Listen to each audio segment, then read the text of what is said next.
Meu nome é Marta Isabel, eu sou coordenadora acadêmica do Instituto LG. Quero trazer as boas-vindas a todos vocês que estão aqui na nossa terceira jornada de nutrição materno-infantil, com ênfase em aleitamento materno. É um prazer muito grande receber cada uma de vocês. Professora Zionel, então eu vou apresentá-la. Eu vou falar um pouquinho do seu mini currículo, mas depois você fica à vontade para poder se apresentar, né, melhor e conduzir, né, a sua palestra. Então, ela é bióloga, mestre e doutora em ciências biológicas pela USP, trabalhou com morfologia, é mãe de dois, né? Mãe da Maria Isabel e do Antônio, e foi a partir dessa maternidade, né, que o curso profissional modificou um pouquinho, que é uma forma, né, de aproximar o conhecimento científico até as famílias. E hoje, né, tem uma atuação bastante importante como consultora materna, baseada em evidência, com foco na amamentação, no sono infantil e educação sem violência. Professora, então agora a senhora está com a palavra. Mais uma vez eu agradeço e boa palestra e bom curso para vocês. Bom, primeiro, falar do meu sotaque, porque eu sei que vão ficar curiosos. Eu sou colombiana, não sou brasileira, já estou aqui no Brasil faz uns 13 anos, né? Meus filhos são brasileiros, meu esposo é brasileiro, e eu já fiquei por aqui. Então, por isso que vão sentir o meu sotaque um tantinho diferente, tá? Bom, mas é isso. Hoje eu vou falar com vocês um pouco sobre a influência da amamentação no sono infantil, né? Que é um tema que está bem vigente, visto que a gente tem bastante serviços hoje de consultoria do sono sendo ofertados, das mais variadas abordagens, né? Desde uma abordagem mais clássica, um tanto antiquada, de deixar o bebê chorar, pedir para os bebês não mamar depois dos 3 meses, etc., até abordagens muito mais gentis, tá? Mas é importante a gente ter uma base ali para poder decidir, né, que abordagem eu vou orientar ou vou usar até mesmo com meus filhos. E é isso que eu vou trazer para vocês hoje, assim, brevemente. Eu também estou participando como docente, né, da pós em nutrição que vocês organizaram e tendo esse módulo do sono infantil que é bem interessante para expandir melhor os conhecimentos. Então, fica aí a dica. Bom, então, vamos falar agora sobre a influência da amamentação sobre o sono infantil. Então, brevemente, vamos entender o que isso significa, né? Como que esse sonho evoluiu para nós. Então, nós somos seres diurnos. E é um dos pontos que temos que ter bem presentes na hora de orientar o sono para as famílias. O que significa ser seres diurnos? Significa que nosso metabolismo se organiza em ciclos circadianos, que estão associados a ciclos de luz natural. Tá? E esse bebê moderno, ele não mudou muito desde o bebê da idade das cavernas, desde os nossos primeiros ancestrais. Então, o cérebro desse bebê, ele está programado para a sobrevivência. E esse cérebro está programado para se adaptar ao ambiente. Hoje, o ambiente de nossos bebês é a família, é a mãe, é a rotina familiar. Por isso que não podemos falar que exista uma rotina do bebê. A rotina do bebê é uma ilusão. O que o bebê nasce com a capacidade de se adaptar às rotinas familiares, às rotinas do ambiente.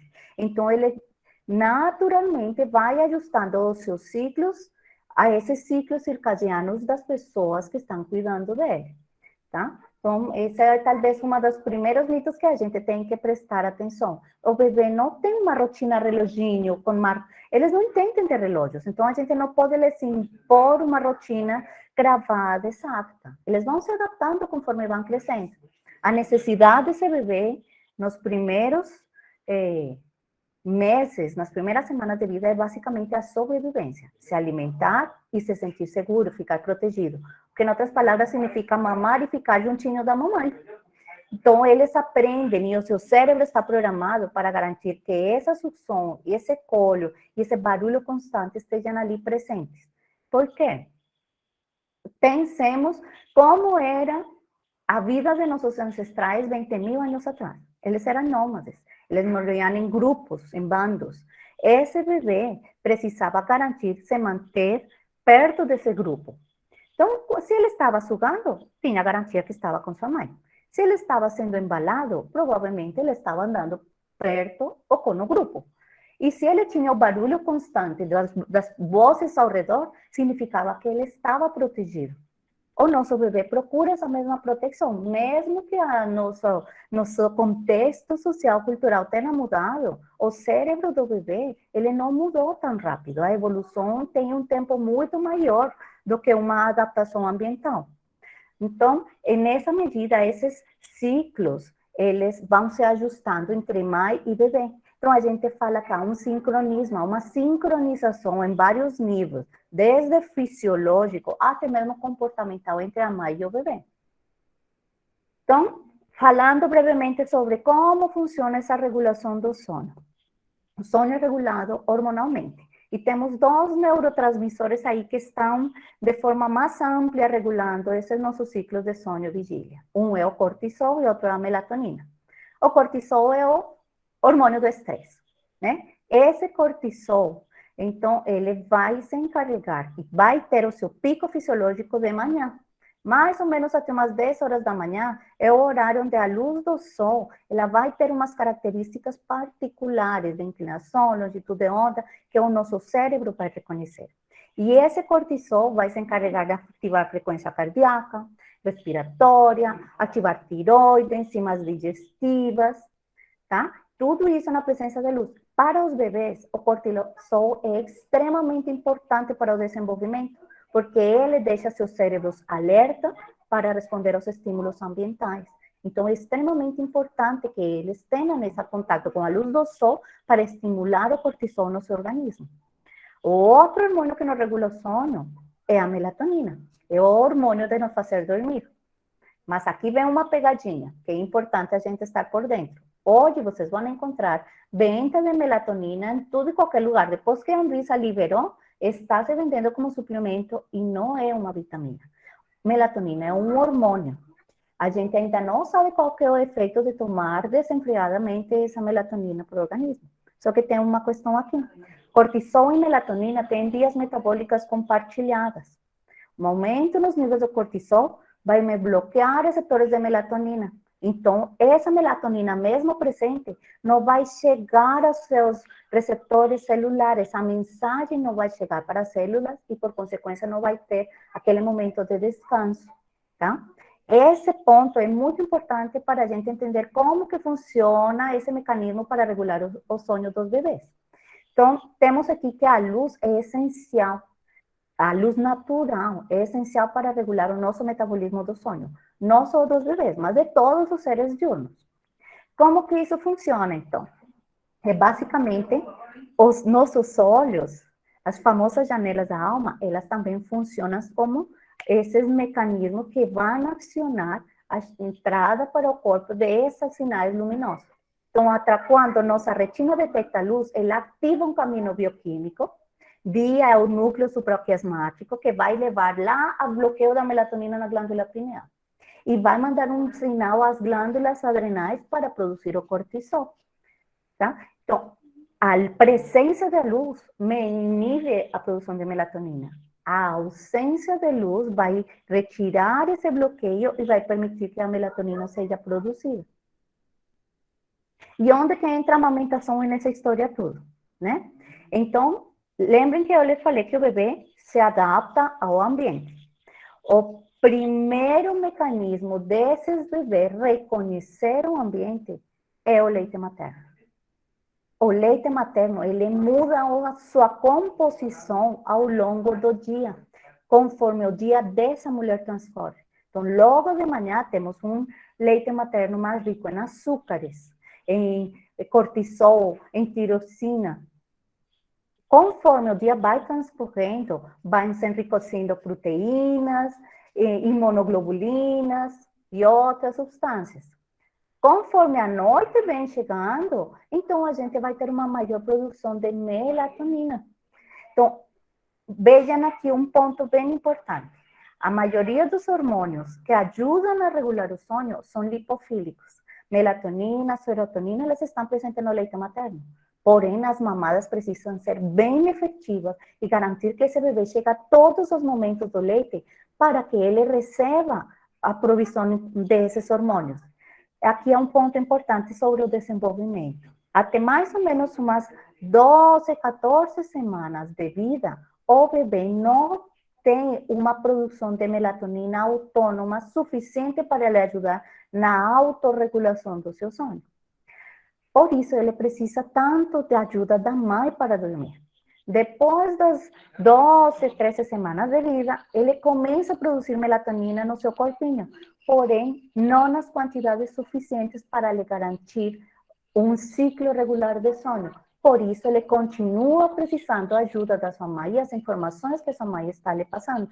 Então, a amamentação é uma amamentação adequada, é o primeiro passo para que esse bebê consiga ser regular, para que ele consiga entender como que está transcorrendo o seu dia. Então, o leite materno é a primeira fonte de informações do ambiente para esse bebê, né? E a sucção é uma ferramenta primária para ele relaxar. Aquela sucção não nutritiva, que as pessoas teimam em falar, que é uma associação negativa com o sono, ela tem um papel fundamental para diminuir os níveis de cortisol no organismo da criança.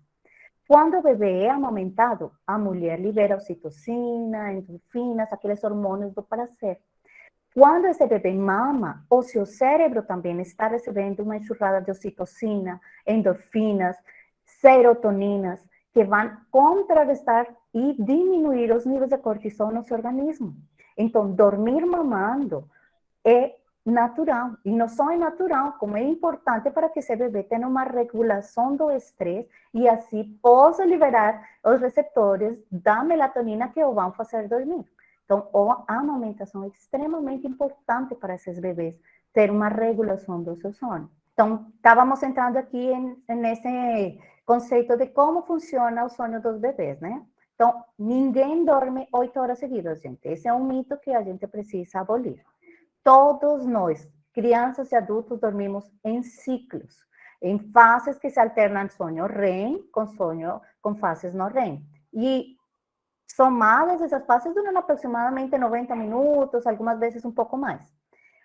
Em bebês, essas fases geralmente são mais curtas, então eles podem ter no sonho diurno ciclos de sono que vão de 45 minutos a 1 hora, tá?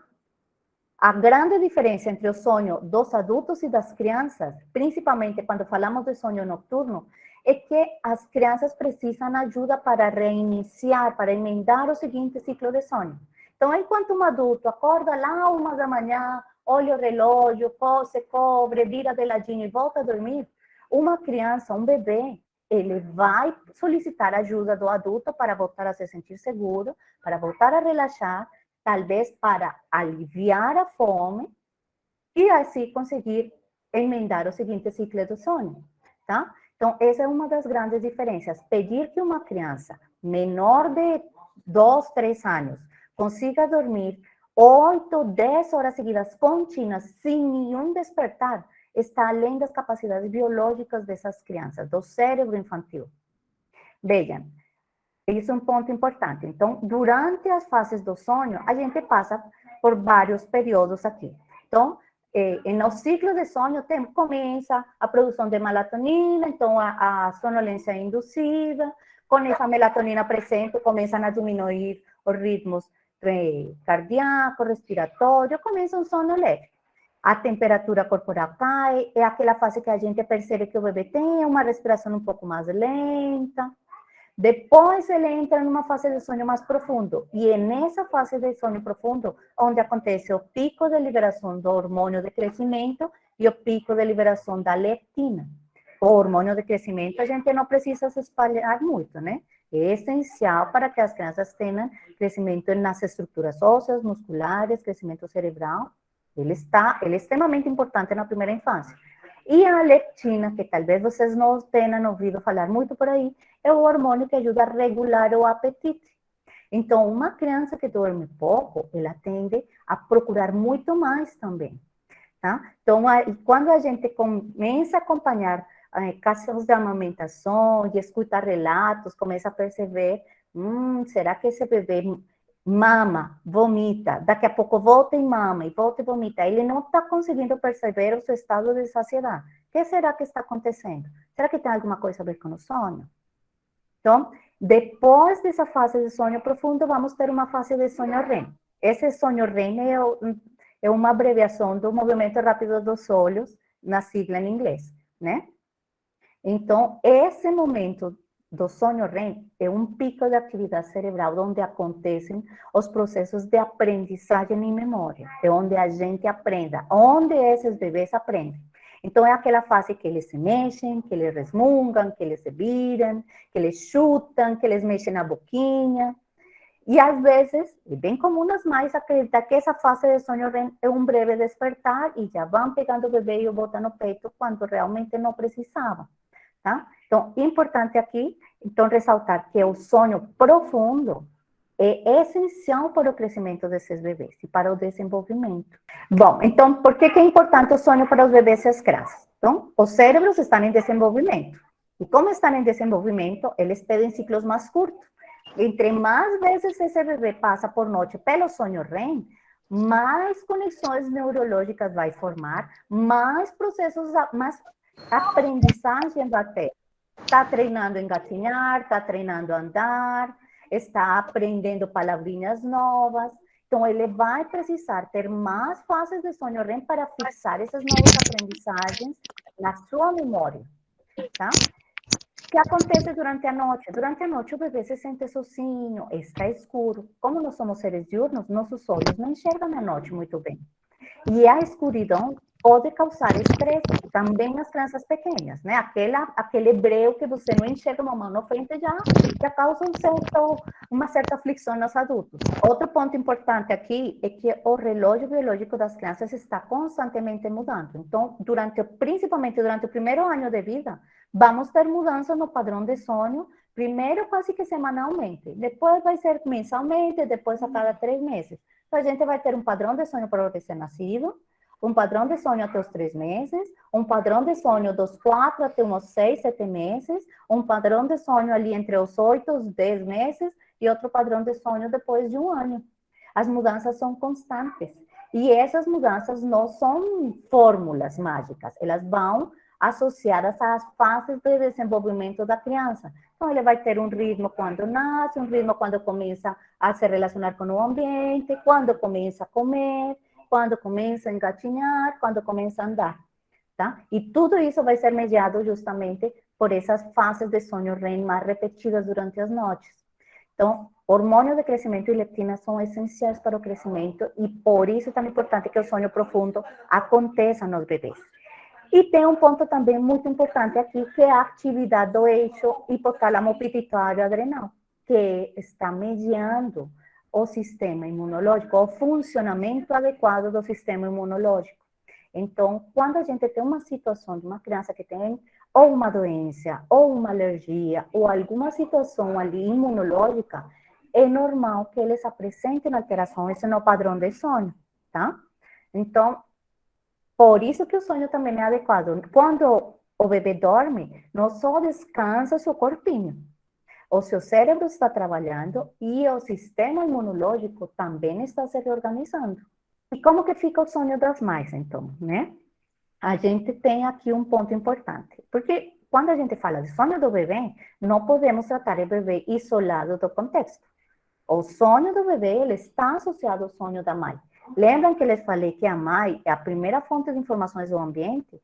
Bom, se essa mulher está em privação de sono, se essa mulher está com uma rotina bagunçada, vai ser muito difícil para esse bebê se adaptar e se organizar de forma adequada ali para autorregular o seu metabolismo. Então, a gente sabe aqui que o cérebro da mulher já muda já durante a gestação. Os ciclos de sono da mulher começam a ficar gradualmente mais curtos até a chegada do recém-nascido. Igual que nos bebês, o sono profundo na mulher também vai produzir hormônio de crescimento, leptina e também vai garantir o funcionamento do sistema imunológico de forma adequada. E nas lactantes, o sono profundo é a fase onde acontece o pico fisiológico da prolactina. Por isso se associa a prolactina principalmente ao meio da madrugada, porque é o momento onde o sonho é mais profundo, porque os níveis de melatonina no organismo estão maiores. A leptina também é o hormônio que regula o apetite. Então, por isso que quando a gente está amamentando e em privação do sono, a fome tende a ser maior, né? Não só o nosso corpo está precisando mais energia, como também estamos tendo, às vezes, dificuldade para regular os estados de saciedade. Então, esses ciclos de sono mais curtos, que começam no final da gestação, são um mecanismo da natureza para sincronizar os ciclos de sonhos do bebê com os ciclos de sonhos da mulher e vice-versa. Essa mulher está pronta para atender o bebê. Então, muitas vezes o desejo das famílias de ter um bebê que dorme 8 horas não corresponde realmente ao desejo da mulher, mas a um pedido social, a uma expectativa social. Uma mulher, nos primeiros meses de vida do bebê, que consiga dormir 3, 4 horas seguidas e chegar a pelo menos uns 30, 90 minutos de sono profundo, já está novinha em folha. Tá? Uma mãe de um bebê de 1, 2 meses, com 3, 4 horas seguidas de sono noturno, está ótima.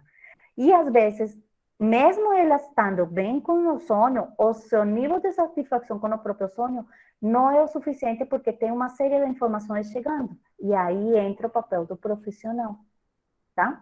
Bom, a privação do sono, então, o que pode causar nessa mulher? Fome constante, irritação, estresse, um sistema imunológico debilitado, o que se traduz em maior incidência de candidíase mamária, maior suscetibilidade a mastites, maior suscetibilidade a infecções mamárias, baixo poder na cicatrização quando há uma lesão mamilar. Então, para a amamentação também tem um efeito essa privação de sono na mãe, tá? E, obviamente, alteração nos processos de aprendizagem e memória. Então, lembra, durante o sonho profundo acontecem os processos de aprendizagem e memória. Talvez por isso as mães somos um tantinho esquecidas, né? Porque a gente, nos primeiros meses de vida do bebê, tende a dormir um pouquinho menos.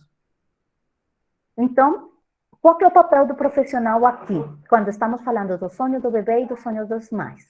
É entender que essa percepção dos problemas não é sempre uma percepção real, tangível para a mulher, mas é uma percepção também social, tá? Então, inclusive, nesse estudo que estou trazendo aqui, esse estudo vocês devem ter visto nas redes sociais, porque é aquele título que vende, né? Ai, as mães, os pais só recuperam seu padrão de sono depois de 6 anos de vida das crianças.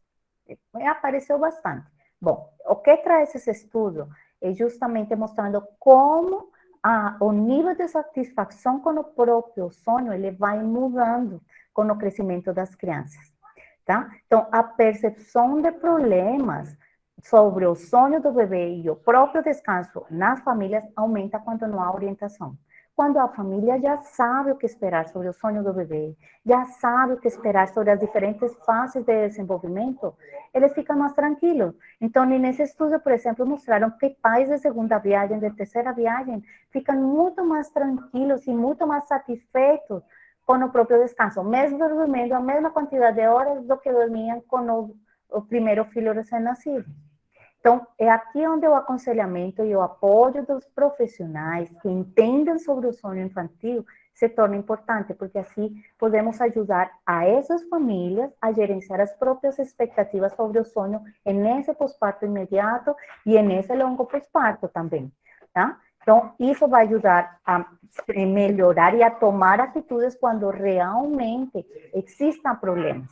Então, nem todo despertar no bebê significa um problema. Nem sempre que um bebê não consiga dormir 10 horas seguidas à noite vai ser um problema. Tá? Então, é importante criar expectativas certas para conseguir identificar e solucionar os problemas de forma oportuna quando realmente existam problemas. Então, gente, a mensagem que eu quero trazer para vocês aqui hoje é que a amamentação e a regulação do sono estão juntinhos da mão, tá? A amamentação não é só alimento, a amamentação é conforto, a amamentação ajuda o bebê a relaxar e, portanto, funciona como um sonífero. Amamentar é tudo, é a conexão que tem esse bebê com a mãe, tá? Então, a gente precisa agora parar com essas ideias que dormir mamando é errado, que o bebê tem que desvincular o sonho de sucção, que não pode associar o sono com a sucção, que tem que controlar o peito, que não pode dormir à noite mamando. Isso não é natural, nós somos mamíferos. E essa regulação do estresse, essa regulação do sonho através da amamentação faz parte da nossa história biológica, da nossa história evolutiva. Claro, existem situações. Então, se a gente tem uma mãe que está insatisfeita com o próprio descanso, reclamando, por exemplo, da alta necessidade de sucção do seu bebê, temos que avaliar. Se esse bebê usa o peito para relaxar, para aliviar um desconforto e está tendo alta necessidade ao ponto que sua mãe está muito cansada, talvez o que a gente precisa, antes de cortar a sucção, é entender qual que é o desconforto que existe por trás desse pedido. É gases, é cólica, é mamadas pouco efetivas, é alguma dor física nesse bebê, é alguma situação na rotina familiar que precisa de uma avaliação. Então, não se trata simplesmente de sair cortando o peito, porque hoje está na moda, né? Desmamar soluciona quase tudo. Não, não é bem assim. Às vezes, o peito é o que está segurando as pontas de uma situação que poderia estar bem pior. Então, a amamentação ajuda o bebê a ser regular, ajuda o bebê nos primeiros anos de vida, enquanto amadurece seu sistema de autorregulação desse ciclo de sonho-vigília. A amamentação ajuda a mulher também a se conectar com seu filho, e conforme esse bebê vai crescendo, vai auxiliando na medida que essa mulher vai conseguindo desenvolver outras ferramentas para se conectar com o bebê. Então, talvez mulheres que têm já filhos maiores de 1 ano, que já podem começar a pensar em um desmame noturno, tem ainda o peito como uma ferramenta, enquanto desenvolvemos outras formas de chegar a se conectar e ajudar esse bebê a relaxar sem precisar da sucção. Mas só depois que eu consigo me conectar com esse bebê sem precisar da sucção, que eu posso pensar em retirar a sucção da jugada como mecanismo de regulação de estresse. A gente fala hoje da fase oral, né? Então, pelo menos até 2 anos, às vezes um pouquinho mais, o peito, a sucção continua sendo a ferramenta para esse bebê regular estresse.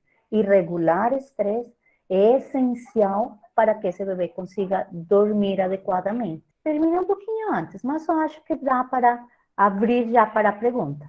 Beleza. Andressa fez uma pergunta aqui: como faz para dormir na esterogestação? Bom, aí temos uma questão, né? Na esterogestação, a gente fala que o bebê precisa do colo, do contato físico, mas ele precisa também do balanço. Então, em todas as fases de desenvolvimento, a gente tem uma premissa: preciso relaxar esse bebê para conseguir que ele durma. Então, aí vem a pergunta: até os 3 meses de vida, o que esse bebê precisa? Esse bebê precisa estar satisfeito nutricionalmente, com mamadas efetivas. Durante esses primeiros 3 meses de vida, ele não vai conseguir fazer ciclos acordados de mais de 1h30. Então, se eu passo muito da hora desse bebê dormir, ele vai estar extremamente estressado e os esforços que vai me demandar para conseguir baixar esses níveis de cortisol vão ser altíssimos. Então, ele vai querer mamar em horrores, ficar lá naquela sucção não nutritiva um tempão até ele conseguir regular e pegar no sono. Tá? Então, durante a esterogestação, a gente precisa, dependendo da fase, porque a gente está falando de um período de 3 meses, né? Então, recém-nascido, praticamente acorda, mama, abre os olhinhos uns minutinhos e já volta a dormir novamente. A sucção vai lhe ajudar a relaxar. Conforme ele vai se relacionando, vai abrindo os olhos, vai entendendo o rosto da sua mãe, ele vai começar a desfrutar mais períodos acordados. Conforme ele vai descobrindo e aprimorando os sentidos, começa a ter o tédio. E o tédio se torna também uma fonte de estresse. Então, enquanto está acordado, eu tenho que lhe dar algum outro estímulo para que ele não fique estressadinho e entediado, tá? Então, esterogestação não significa que o bebê tem que ficar grudado o tempo todo na mãe. Até porque, gente, é humanamente impossível tá? Claro, tem bebês que têm uma alta necessidade de colo, e às vezes é mais em função de desconfortos que podem estar tendo, que lembrem que essa fase também é crítica para o desenvolvimento gastrointestinal. Ele está ali, é uma fase que tem bastantes gases, que podem ter cólicas, que podem ter vários desconfortos, que passam de fazer cocô 8 vezes por dia, uma vez a cada mamada, a começar ali no finalzinho do terceiro mês, fazer uma vez por dia, uma vez a cada 2, 3 dias. Todas essas mudanças significam amadurecimento gastrointestinal e elas vão vir acompanhadas de um certo desconforto. Então, quando que esse desconforto acontece, como que eu vou ajudar o meu bebê a aliviar esse desconforto? Essa é a chave. Em todas as fases, entender o que está pegando em cada fase de desenvolvimento e como posso lhe ajudar a relaxar nessa fase em particular. Por isso não tem fórmula mágica. Tem uma outra pergunta da Andressa aqui, que pergunta se está relacionado com esse tema que a gente está falando. Se o som de útero e o charutinho é indicado nessa fase durante a soneca. Bom, o som de útero ajuda bastante, mas aí, conforme eles vão crescendo, a gente pode ir colocando outros ruídos brancos. O ruído branco, principalmente para quem mora na cidade, é uma ferramenta para abafar o som de ambiente, gente. Você mora lá em um apartamento de esquina, cruzamento de 2 avenidas, cada vez que passa uma moto, seu bebê acorda. Bota um ruído branco, um barulhinho de chuva, um barulhinho das ondas do mar, pode ser o som de útero, um barulho de secador de cabelo. Isso vai ajudar a abafar o som do ambiente. É física básica, gente. Perturbação do ambiente já ajuda a diminuir a incidência desse som. Então, ajuda a proteger esse descanso, tá? Então, o barulho ajuda. Qual que foi a outra que falou? O charutinho. O charutinho é o seguinte, sabem aquele charutinho, aquele tipo suéter que parece um velcro que amarra as crianças tipo uma múmia? Esse não é indicado. Tem até uma nota da Sociedade Brasileira de Pediatria desaconselhando o uso desse charutinho que amarra as crianças. Porém, a gente sabe que pelo menos até os 3 meses eles têm um reflexo de moro muito forte. Então, não é para o bebê ficar o dia inteiro embrulhado em um cuerinho. Eu gosto muito e prefiro usar aqueles cueros das vovós, que o bebê meio mexe os bracinhos e já consegue se soltar, tá? E usar apenas na hora de dormir. Se o bebê está em uma fase de uma alta intensidade de movimentos durante o sono, se está naquela fase de muitos reflexos musculares, dá para usar o charutinho, só que ele precisa ir mudando. Com 1 mês e meio, 2 meses, ele já mexe nas mãos. Então, já não vale a pena amarrar as mãos contra o corpo. E outra, tem bebês que lá no útero estavam com as mãozinhas assim, nas bochechas. Quando você tenta amarrar o charutinho, eles brigam até conseguir colocar as mãozinhas nas bochechas novamente, né? Próximo do rosto. Então, esse embrulhinho funciona desde que a gente adapte a cada caso, a cada realidade.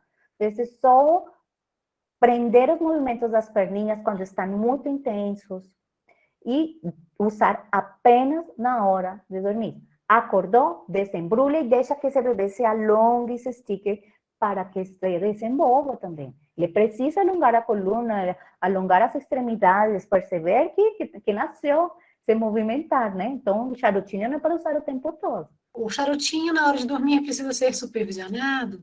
Pode colocar só nas sonecas ou também no sono noturno? Olha, depende. Acho que vai de cada percepção. Que às vezes, se a gente está falando lá no meio do sará, no maior calor, talvez o charutinho nem seja muito aceito pela criança. Uma alternativa ao charutinho em uma cidade muito quente pode ser a redinha de berço ou a rede normal, tá?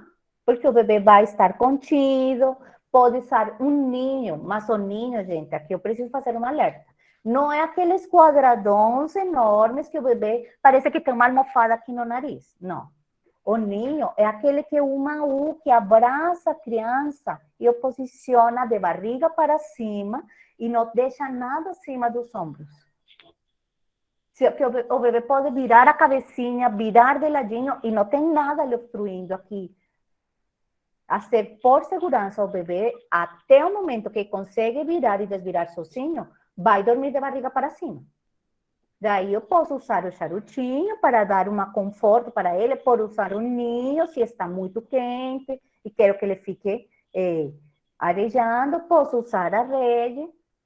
Essas são estratégias que funcionam ainda nessa fase de esterogestação. Temos uma outra pergunta aqui, da Rayara. Qual seria a iluminação ideal para o bebê antes e durante o sono? Essa pergunta é boa. Não tenho uma resposta absoluta. Cada um de nós tem uma sensibilidade diferente aos estímulos do ambiente, aos estímulos sensoriais. Como você dorme melhor? Você dorme melhor no claro ou você é das pessoas que precisam um tapa-olhos para dormir, mesmo no escuro do quarto?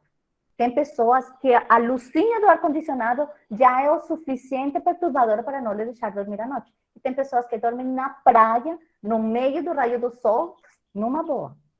Com os bebês não é diferente, eles têm sensibilidades diferentes à luz. Tá? Se a mãe percebe que o bebê dorme melhor em um ambiente mais escurinho durante o dia, então no momento da sonequinha, eu dou um pouquinho mais de escuridão, pelo menos enquanto começa o ciclo de sonho, entra no sonho mais profundo. Quando chegou a hora de já acordar, aí eu ilumino para que esse bebê acorde para o seu seguinte ciclo acordado. Tá? Tem bebês que para eles é indiferente.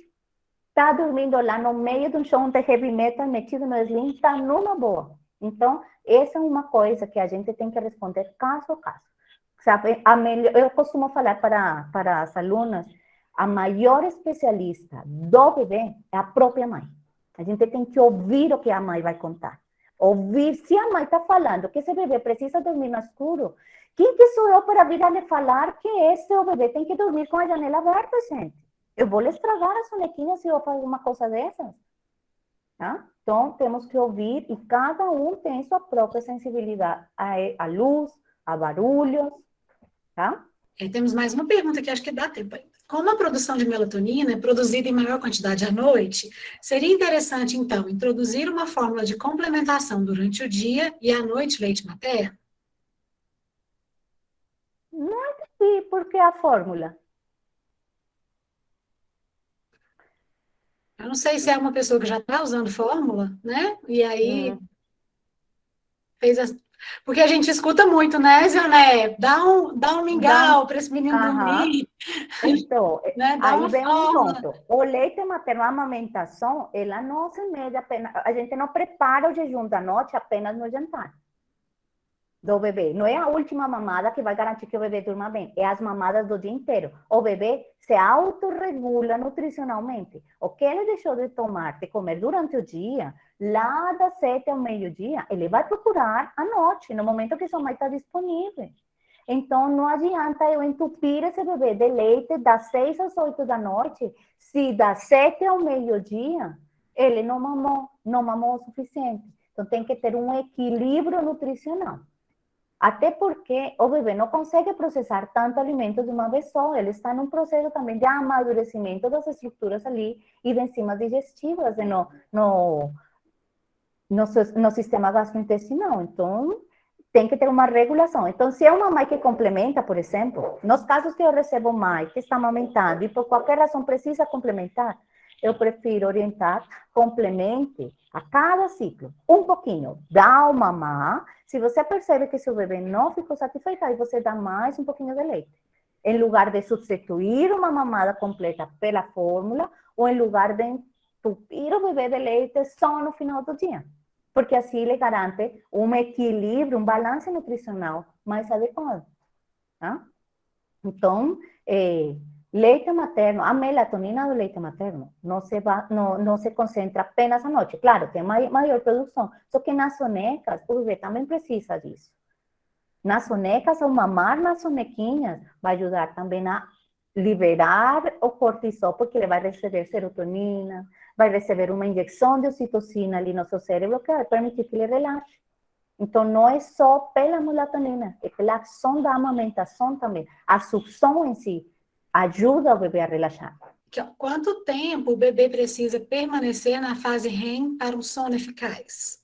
Mais que o sono REM, é o sono profundo, tá? Então, geralmente, o ciclo ali vai demorar uns 5 a 10 minutinhos em um sono leve, depois você entra numa fase de sonho profundo. Provavelmente, um sonho profundo pode durar uns 10, 15 minutinhos e depois começa um sonho REM antes da seguinte fase de sonho leve, tá? Muitas vezes, quando os bebês estão muito agitados, têm espasmos musculares muito intensos, vão entrar em um processo de sonho, não chega nem ao sonho REM, ou no primeiro movimento do sonho REM já acorda, um espasmo e pô, interrompeu o soninho, ou está num sonho leve, antes de entrar no sonho profundo, já interrompe a soneca e nem chegou no sonho REM, tá? Então, eu acho que a questão aqui é mais duração da soneca, tá? A duração de uma soneca mínima, eficaz, é 40 a 45 minutos, dependendo da idade, claro. Então, quando fazem mais de 2 sonecas por dia, pelo menos que cada uma dessas sonecas dure no mínimo 40 a 45 minutos, idealmente 1 hora e meia já estaria bom demais, mais de 2 horas de soneca, já começamos a pensar ali, bom, dependendo da idade, pode ser que ele está começando a trocar dia por noite. Um bebê recém-nascido que dorme mais de 2 horas durante o dia, quando acorda, já acorda esfomeadíssimo. Já aquele bebê que na hora de vir para o peito já vem brigando, né? Uma criança, não sei, que está em plena fase de sentar, rolar, que fica dormindo mais de 2 horas, dormindo 2 horas e meia, 3 horas durante o dia, provavelmente é uma criança que vai perder uma certa quantidade de estímulos também, tá? Então, a soneca média de 45 minutos a 2 horas está de bom tamanho. Mais de 2 horas, aí a gente já começa a pensar, será que estamos trocando o ciclo de aleitamento, trocando dia por noite? Cleiciane Mendes fez uma outra pergunta aqui. O ruído branco pode ser utilizado até que idade? O local das sonecas e sono noturno precisa ser totalmente escuro? O ruído branco ele pode ser usado, gente, até adultos gostam de dormir com ruído branco. Quem não gosta de dormir com um barulhinho de chuva lá na janela, né? Então, se funciona, tá indo bem, em time que está ganhando a gente não mexe. Se você chegou na casa, a mãe fala que usa ruído branco toda noite, o bebê dorme maravilhosamente bem, não mexe a gente, tá? Deixa, se ela tá feliz, tá de boa. A Andressa perguntou qual o sinal indicativo de uma mamada efetiva.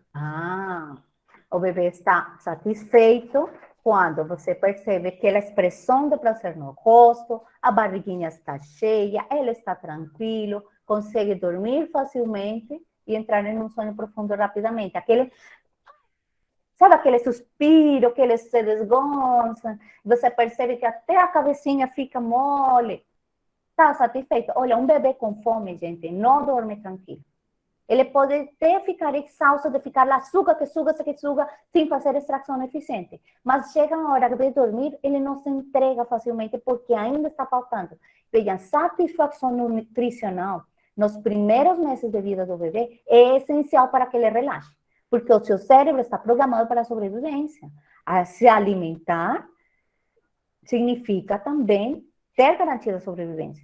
Então, tem que estar satisfeito para dormir bem. Aquele bebê que fica, mama, dorme um pouquinho, mama de novo, dorme outro pouquinho, e fica lá, mama, acorda um tempão, pode estar sinalizando uma pouca efetividade nas mamadas, uma dificuldade para fazer a extração adequada de leite. Então, por isso que temos que avaliar. A amamentação é essencial para o bebê dormir bem. Tatiana pergunta, como orientar pais que dormem com o bebê em suas próprias camas? E quais as consequências dessa prática no sono do bebê e da mãe? Bom, vamos começar pelas quais as consequências dessa prática para o sonho do bebê e da mãe. Bom, as consequências é que provavelmente a mãe vai ficar mais satisfeita com o próprio descanso, porque não vai precisar colocar o pezinho no chão frio no meio da madrugada para ir no outro cômodo a dar de mamar, tá? Provavelmente é uma mãe que vai ter muita mais noção de como está o sonho noturno desse bebê, como estão essas mamadas desse bebê. Olha, cama compartilhada não é um problema, tá? Cama compartilhada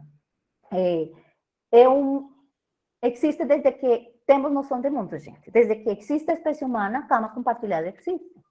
Todos os mamíferos do mundo fazem cama compartilhada, pelo menos aqueles que amamentam e que criam seus filhotes até uma idade adulta. Porque é a forma de garantir a sobrevivência desse filhote, tá? Então, a consequência aqui não é um problema. Uma criança que compartilha a cama com a mãe, com o pai, ela vai se sentir segura, vai ter um vínculo afetivo, um apego mais seguro. Porém, a cama compartilhada tem medidas de segurança. Não é de qualquer jeito, não é colocar o bebê no meio da cama do casal. Cama compartilhada significa criar um anexo à cama do casal para que ela se torne uma cama familiar. Se uma cama de casal tem espaço para 2, aí não cabe um bebê.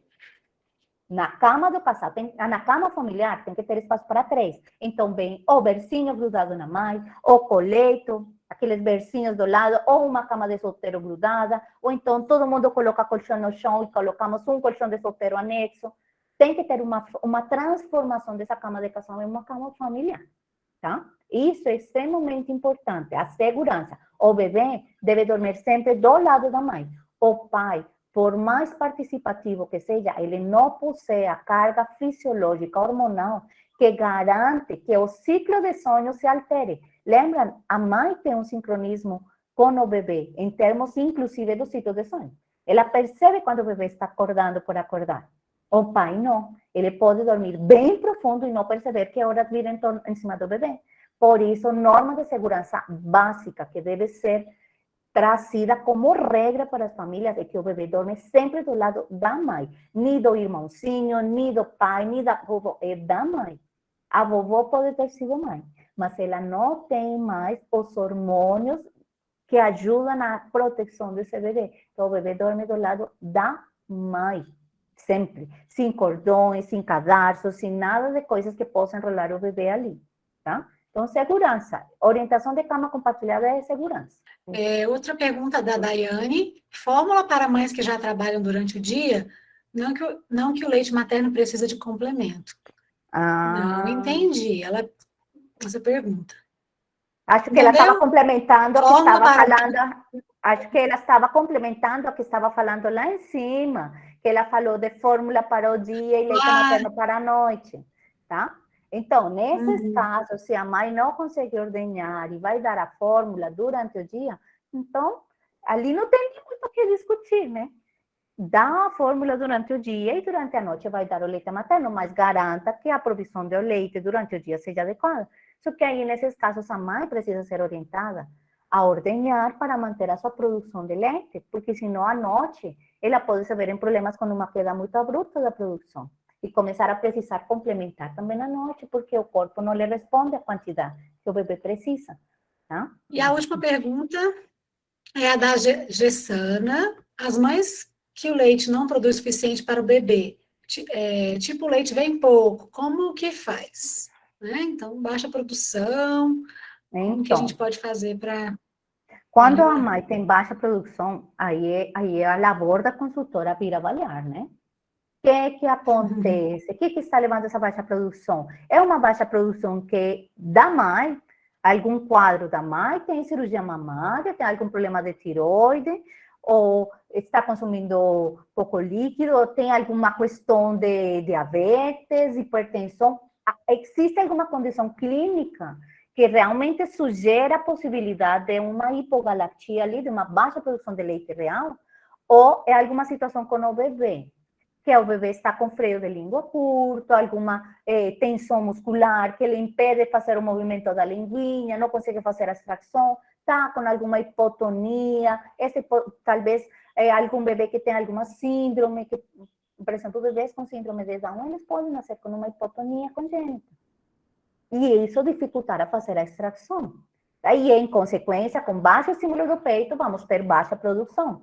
Ou alguma questão de manejo da amamentação. A mãe recebeu orientações de dar de mamar só de 3 em 3 horas, daí o peito recebe pouco estímulo, fica segurando, tenta esticar e segurar o peito para dar o peito só quando sente que já está estourando de cheio, retendo a mama, reduzindo o estímulo da mama. Então, essas questões de baixa produção de leite, elas são muito amplas, gente. A solução para um problema de baixa produção, ela tem que ter uma avaliação global. A mãe, o bebê, a dinâmica da amamentação, até mesmo a dinâmica familiar. Às vezes é uma percepção da mãe, porque a vovó, a prima, a tia falaram que o bebê não está ganhando peso. Mas vai na consulta do pediatra, bebê ganhando peso bem, se desenvolvendo bem, fazendo xixi lindamente, só não está gordo, assim como todo mundo está acostumado a ver os bebês, né? Então, ela sente que tem baixa produção porque não tem o peito jorrando, mas o bebê está mostrando que a produção está adequada. Que tem isso também, né? Às vezes a mãe quer sentir aquele peito cheio, vazando leite o tempo inteiro, e a amamentação saudável não é assim. Então, às vezes é uma questão de conversar também, de entender o que significa baixa produção para essa mãe. Se tem realmente alguma evidência no bebê. Então, eu queria agradecer mais uma vez por estar aqui com a gente na jornada. Foi maravilhoso, aprendemos muito, como sempre, né? Sempre aprendo muito com você. E é isso. Aqui vamos falar agora sobre suplementação. Foi um grande prazer ter você aqui, tá bom? Professora Daniele, gente, também é nossa professora da pós-graduação. Queria agradecer você pela sua participação. É uma honra ter você aqui. Queria que você se apresentasse, por favor, para a turma, tá? E estou aqui. Tá. Até daqui a pouco. Primeiro, eu queria agradecer muito, né, o convite maravilhoso. Quando a Raquel me fez o convite, eu disse, Raquel, com o maior prazer, assim, eu tenho realmente muita alegria em poder compartilhar a minha experiência, né, a rotina, principalmente quando são palestras assim, bem da prática clínica, porque eu percebo que existe a necessidade de a gente conversar sobre isso, como trazer as questões dos livros para a prática clínica, né? Eu me chamo Daniele Castelo, vou conversar com vocês sobre a prescrição de suplementos na gestação, quando e como prescrever, né? É uma pequena amostra do conteúdo que nós exploramos durante todo o final de semana, assim, bem pincelado, porque, como eu disse, 40 minutos é muito pouco, né? Eu sou nutricionista materno-infantil, né, com atuação clínica em materno-infantil, sou graduada aqui na Universidade Estadual do Ceará. Logo que me formei, fui para São Paulo. Em São Paulo, eu fiz mestrado na USP e fiz especialização no Einstein. Fiquei 5 anos em São Paulo, dando aula e trabalhando em um hospital. Voltei para a terrinha, fiz especialização em nutrição materno-infantil e aqui eu sou era docente de graduação, mas tive uma pequena lesão na laringe, por isso que eu tenho essa vozinha rouca, e aí tive que sair da graduação. Então, hoje eu sou docente de pós-graduação, palestrante e mãe de 3 tesouros, Mariana, de 5 anos, Pedro, de 3 anos, e o Paulo, que agora eu vou corrigir, não é mais 3 meses, é 4 meses. Fez dia 9, 4 meses. E aí eu vou... Aqui é minha página no Instagram, caso vocês queiram conhecer um pouco mais do meu trabalho ou usar esse canal para tirar dúvidas, fiquem à vontade. Antes da gente mergulhar na suplementação, eu vou passear bem rápido pela gestação e todas as modificações bem por cima e adaptações que o corpo da mulher sofre com a gestação, né? É preciso que a gente tenha consciência de que uma mulher gestante tem suas demandas modificadas, né? Tem suas necessidades modificadas, tem suas necessidades aumentadas para nutrir um bebê e se manter nutrida.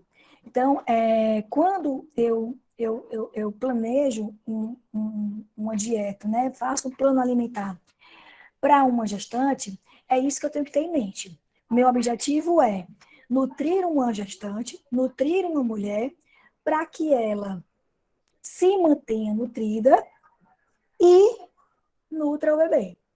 Porque, como eu comentei com as alunas no final de semana, bem entre aspas, o bebê ele é um parasita. Ele vai crescer. Ele vai formar os seus ossos. Salvo em situações de extrema pobreza, salvo em situações de privação muito, muito grande, muito profunda de alimentação, esse bebê vai crescer, nem que seja às custas dos dentes da mãe, nem que seja às custas dos ossos da mãe. Uma mulher gestante que come abaixo do que deve, ela é sugada pelo bebê. Ela perde toda a massa muscular, ela fica com unhas fracas, com pele enfraquecida, com ossos enfraquecidos e em situações mais extremas, chega mesmo a perder pedaços de dente, ficar com o dente bem frágil, porque não manteve a nutrição adequada. Então, eu tenho várias adaptações anatômicas, fisiológicas, bioquímicas para acolher esse bebê que vai crescer dentro dessa mãe. E todas essas mudanças, elas são necessárias para regular o metabolismo materno, promover o crescimento do bebê e preparar a mãe para o parto e para a lactação. Então, realmente, são mudanças que vão desde a estrutura óssea a mudanças hormonais, preparando o corpo, né, para esse momento de parto e lactação. Aqui, lembrando que a idade gestacional, por isso que ela é separada em trimestres, ela tem momentos de velocidade de crescimento diferentes. Inclusive, quando nós vamos fazer o planejamento das gestantes, nós costumamos ver essas gestantes a cada trimestre. Primeiro trimestre, segundo trimestre, terceiro trimestre. E aqui em Fortaleza, eu não sei como é que está onde vocês moram, tem crescido bastante a consulta pré-natal, né? Eu tenho visto ganhos muito importantes com essa consulta pré-natal, né? Preparando essa mãe para o pós-parto, tanto planejando um cardápio, quanto para essas nuances e esses tabus com relação à alimentação e nutrição no pós-parto. Então, tem sido muito, muito valiosa essa consulta de pré-parto, né, de pré-natal. Mas, quando a gente pensa em cada trimestre da gestação tem necessidades específicas, tem modificações importantes. Então, acompanhar a gestante a cada trimestre faz toda a diferença, porque, inclusive, o ganho de peso é diferente, né? A velocidade de ganho de peso é diferente, os sintomas são diferentes, os desconfortos são diferentes. Então, estar acompanhando isso de perto faz toda a diferença. E lógico que o primeiro contato com a gestante é o que vai dar para vocês, a isca para poder pescar essa gestante. Então, façam uma preparação de primeira consulta bem legal para que a gestante sinta a necessidade de manter vocês perto dela. Assim, que a presença de vocês traga leveza, traga segurança, traga tranquilidade para esse momento tão importante na vida dessa mulher. Nas primeiras semanas, no primeiro trimestre, é uma velocidade muito lenta de crescimento.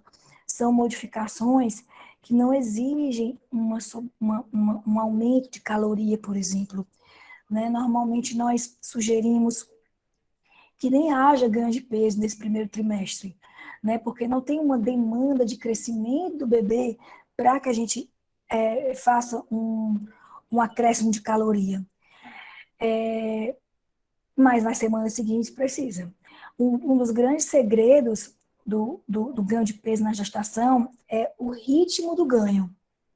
Um dos nossos maiores desafios é, primeiro, explicar para essa mulher que não existe gravidez sem ganho de peso, que é uma demanda muito presente no nosso consultório, né? Aquela mulher que nos procura, doutora, eu estou aqui porque eu estou grávida, mas eu não quero ganhar peso, eu não quero engordar.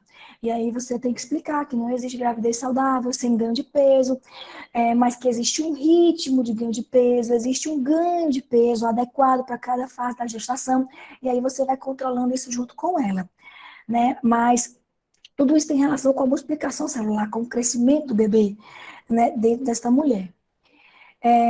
E aí, como eu disse para vocês, essa variação de quantas semanas é cada trimestre. Tem literatura que o primeiro trimestre acaba na 12ª, tem literatura que traz 13ª, mas enfim.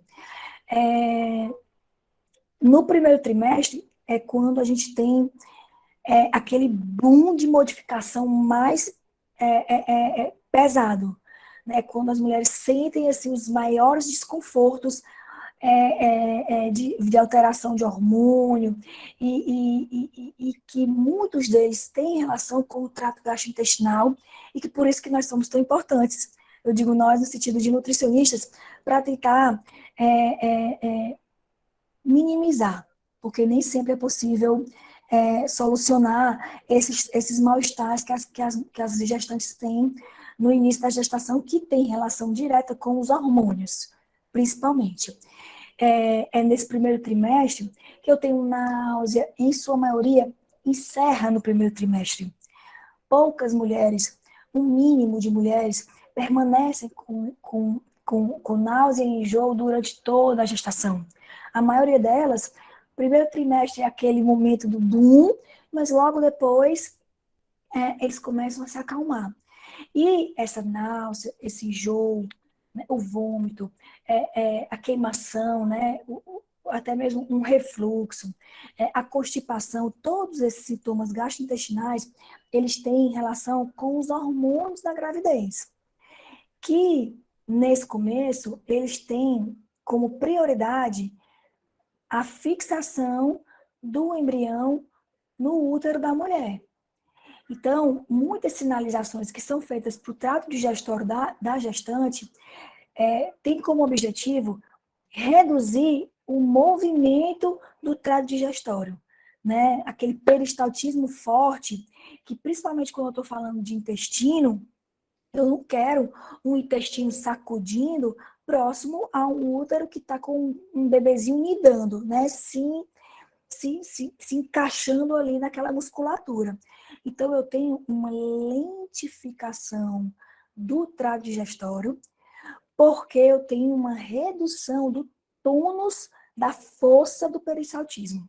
E quando eu reduzo essa força, o bolo alimentar, ele transita com mais lentidão pelo trato digestório. Aí isso eu tenho uma redução do esvaziamento gástrico, eu tenho um intestino que fica mais preguiçoso. Se o meu estômago fica cheio por mais tempo, ele tende a facilitar que volte o conteúdo. E aí a gente vai ter essa bola de neve de mal-estar que a mulher refere, né? Que você, nesse começo, tem relação com os hormônios. Quando eu estou falando de terceiro trimestre, a queimação, a azia, a redução do trânsito intestinal já tem relação com um bebê enorme empurrando o estômago, amassando o intestino. Então, já é um motivo diferente, né? Já é um motivo mais físico, não é um motivo bioquímico, né? Não é hormônio, é físico, é um bebê empurrando. Mas nós temos estratégias nutricionais para reduzir essa sensação, né? Para melhorar esse mal-estar. Inclusive suplementação, eu vou falar mais para frente. Mas eu tenho uma redução da secreção gástrica, o que muitas referem, doutora, eu como e passo o dia todo lembrando do que eu comi, com aquele conteúdo voltando. Então, você não botar o pé no chão ali. É alguém que está com o microfone ligado. Pode existir também um excesso de produção de saliva, né, que a gente costuma chamar de cialorreia, e ele está muito ligado também à náusea, a mal-estar, né? Eu atendo um número importante de mulheres que têm esse excesso de saliva, elas costumam, inclusive, segurar copinhos para ficar colocando para fora. Essa saliva atrapalha bastante a ingestão de alimentos, atrapalha bastante a hidratação, porque elas não têm nem vontade de beber água, estão o tempo todo produzindo saliva, não têm nem vontade de beber água. Atrapalha bastante, inclusive, a gente adequar a dieta dela, né? Mas é também um sintoma que tende a cessar com o fim do primeiro trimestre, né?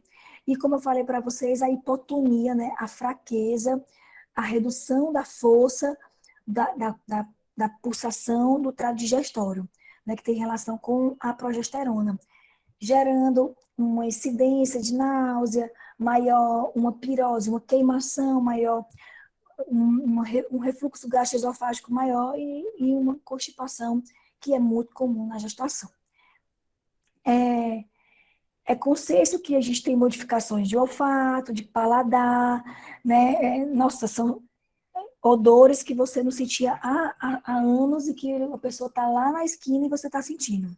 Né? Eu comentava com as alunas que eu tive muitas gestantes que enjoaram o cheiro do marido, que não passavam perfume nem desodorante porque não aguentavam. Elas ficam com uma diminuição da sensibilidade ao sal, então tendem a comer alimentos com muito sal, referir desejos a aquele macarrão instantâneo, que é só o sabor do sal, aquelas balinhas de jujuba, que é só o sabor do açúcar. Então, por incrível que pareça, eu atendo gestantes de classe alta que dizem que dormem sonhando com um macarrão instantâneo que fica pronto em 3 minutos. Que desejam esse macarrão instantâneo por conta dessa sensibilidade, esse desejo por comer coisas salgadas. E esse olfato mais sensível também facilita, né, o desejo a ânsia de vômito. Não podemos deixar de lembrar dos fatores socioculturais envolvidos e sempre que possível na nossa consulta, chamar ali a rede de apoio para entender que é um momento diferente, que é um momento de acolhimento, que é muita mudança hormonal, realmente comparando a vida da mulher com a vida do homem, uma gravidez vem dar uma mexida, vem dar uma bagunçada, então é preciso ter muito acolhimento para isso. Quando a gente vive numa sociedade que existe uma pressão a um padrão de beleza, de magreza, a gravidez vem mexer com isso também. Pode gerar transtornos de relação com o alimento, de autoimagem, de percepção do corpo, né? Então, é muito importante chamar a família, chamar a isso, inclusive na hora que você for falar sobre o ganho de peso, tomar cuidado para não gerar um transtorno. Tem que ser tratado com muita cautela esse assunto. E, logicamente, toda a ansiedade que esse momento traz de tantas mudanças. Muitos fatores interferem no resultado. Quando a gente fala resultado, é assim, no que vai acontecer no final dessa gestação. O peso pré-gravídico ou pré-gestacional, a baixa estatura, a idade da mãe, o ganho de peso excessivo, o ganho de peso suficiente. Então, eu botei esse quadro para vocês terem uma ideia que algumas variáveis determinam desfechos muito ruins e que é preciso que a gente saiba disso, que uma gravidez com ganho de peso insuficiente pode gerar um baixo peso ao nascer no bebê, pode gerar um parto prematuro. Então, não pode ser tratado, eu vejo na televisão, eu vejo nas redes sociais, aquelas gestantes magérrimas, e é assim que eu quero ser. É preciso que essa gestante esteja alerta para que isso pode ter uma consequência, assim como o ganho de peso excessivo. Então, nem tanto, nem tão pouco. Além disso, os partos prematuros, uma diabetes mellitus prévia, uma diabetes mellitus gestacional, o uso de cigarro, o uso de álcool. Né? O álcool, um parênteses, alguns obstetras estão liberando uma taça de vinho, uma lata de cerveja. Eu costumo dizer não, de jeito nenhum, álcool e gestação não caminham. Né? Existe a síndrome alcoólica fetal, que é uma possibilidade, e eu não vou arriscar um bebê com má formação fetal, um bebê com um desenvolvimento do sistema nervoso central prejudicado porque a mãe quis beber durante a gestação. Né? Então, para mim, não combina. Não combina álcool, cigarro, droga, né? Qualquer tipo de droga e gestação. Os principais distúrbios de gestação que nós já conhecemos né, o excesso de vômito, que é a hiperêmese gravídica ou hiperemese, a hipertensão, a pré-eclâmpsia, a diabetes gestacional, a infecção urinária. Então, são várias intercorrências que podem ocorrer na gestação que vocês podem se deparar no consultório de vocês. Eu chamo a atenção, principalmente aqui, para a infecção urinária, que é algo que é muito comum na gestação, mas é muito sério, é um dos principais sintomas de parto prematuro, porque as mulheres, todo mundo tem, e aí não trata, não vai atrás de tratar, e isso é infecção. É preciso, na maioria das vezes, tomar antibiótico. Então, essa infecção pode gerar um parto prematuro. Então, não se pode brincar com infecção urinária. E uma outra realidade que, para nós da nutrição, é bem difícil é a gestante pós-bariátrica, porque não é muito fácil nutrir uma gestante que fez uma redução de estômago junto com uma redução de parte do intestino, né, que pega boa parte da área absortiva do intestino. Então, nutrir essa gestante não é muito fácil. E muitas vezes, a suplementação dessa gestante ultrapassa o limite que nós podemos atingir, né? Eu não sei se todos são nutricionistas, mas nós nutricionistas, nós podemos suplementar as vitaminas e os minerais até uma certa dose, enquanto elas ainda são consideradas alimento. A partir de uma dose X, que para cada nutriente tem o seu númerozinho, elas passam a ser consideradas medicamento. Então, nós não podemos prescrever. E aí cabe ao médico que acompanha a gestante. E a maioria das vezes, na bariátrica, nós precisamos ultrapassar o nosso limite. Aí tem que ter um contato muito de perto com o obstetra que está acompanhando para poder sinalizar para ele que ela é uma paciente com redução de estômago e que precisa de uma suplementação mais importante, por exemplo, de vitamina D, e eu só posso ir até 4.000 UI. E ela precisa estar tomando pelo menos 10, 15.000 UI. É um exemplo que é muito comum, a vitamina D, B12, ferro, enfim. Uma das alterações metabólicas mais importantes que interferem para nós é a hemodiluição. Então, aqueles parâmetros que vêm nos exames, com a gestante que tem um volume sanguíneo bem aumentado, bem maior, eles não são aqueles. Então, quando você vê ali hemoglobina e tem aquele parâmetro da hemoglobina, ou vamos para a vitamina D. Vitamina D, lá tem que 20 está ótimo, de jeito nenhum. A gente quer na gestante uma vitamina D de 50, 60. Então, se você vai trabalhar com nutrição materno-infantil, você tem que se apropriar do que é adequado, do que é desejado para cada parâmetro bioquímico, que não é aquele para as mulheres, porque a gestante é uma situação especial. Assim como para nós, as RDAs mudam quando engravidam. Uma mulher, a RDA de ferro é 18. Quando ela está grávida, passa para 27. A requisição aumenta. Então, dessa mesma forma, a gente vai observar os parâmetros bioquímicos. Né? Fora isso, nós temos o aumento nos leucócitos, que são inerentes à gestação, diminuição da função da tireoide, muitas delas, inclusive, é um dos hormônios que são acompanhados, é um dos hormônios que é acompanhado de perto, porque muitas delas têm uma disfunção de tireoide quando grávidas, um hipotireoidismo ou um hipertireoidismo. Tem delas que, inclusive, durante toda a gestação, passeiam entre hipor e hiper, hipor e hiper, hipor e hiper. Então, isso tem que estar acompanhando, tem que ser acompanhado de perto, uma resistência à insulina fisiológica e outras alterações hormonais. Então, as alterações metabólicas da gestação são bem particulares. Então, é preciso ter consciência delas. E outras aí. Eu tenho uma taxa de metabolismo aumentada, uma frequência cardíaca aumentada. Então, tudo isso tem que ser levado em consideração. Logicamente, quando a gente pensa nos 1.000 dias, né, que são agora alguns autores falam em 1.150, 1.100 dias, a gestação ela é muito importante para o desfecho, quando adulto, desse bebê.